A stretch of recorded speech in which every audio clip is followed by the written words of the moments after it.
सध्या आपण परिस्थिती अशी पाहतो की बऱ्याच पालकांना किंवा विद्यार्थ्यांना असं न्यूनगंड असतो की अरे आपण मराठी माध्यमातले विद्यार्थी आहे, आणि पालकांना पण असं वाटत असतं की नाही माझा मुलगा मराठी मीडियम मध्ये शिकलाय, त्याच्यामुळे तो जो इंग्लिश मीडियम मध्ये शेजारचा मुलगा शिकलाय त्याच्याकडे कुठेतरी थोडंसं कमीच आहे. तर अशा विद्यार्थ्यांनी अशा पालकांना तुम्हाला काय सांगायला आवडेल?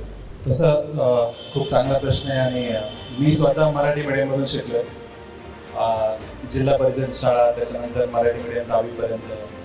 11वी-12वीला आमच्याच तालुक्यामध्ये 14-15 किलोमीटर सायकलवरती जाऊन मी शिकलोय. आणि एक खेड्यातला मुलगा जेव्हा मराठी मीडियममधून शिकलेला असतो त्याची भाषा गावंढळ असते. रियालिटी अशी आहे की प्रत्येक ग्रामीण भागातल्या मुलाला ज्याला इंग्लिश येत नाही त्याला हा न्यूनगंड असतोच. माझ्या करिअरमधला एक्सपिरियन्स सांगतो. मी माझं फर्स्ट जॉब होतं L&T इन्फोटेकमध्ये, आणि मी माझ्या US क्लायंट बरोबर काम करत होतो. आणि माझ्याच बरोबर व्हिएतनाम आणि कंबोडियामधले बरेच कलिग होते. जेव्हा मी त्यांच्याशी बोलायचो, आमचं काम सपोर्टचं होतं, मला नेहमी त्यांच्याबरोबर दररोज बोलायला लागायचं.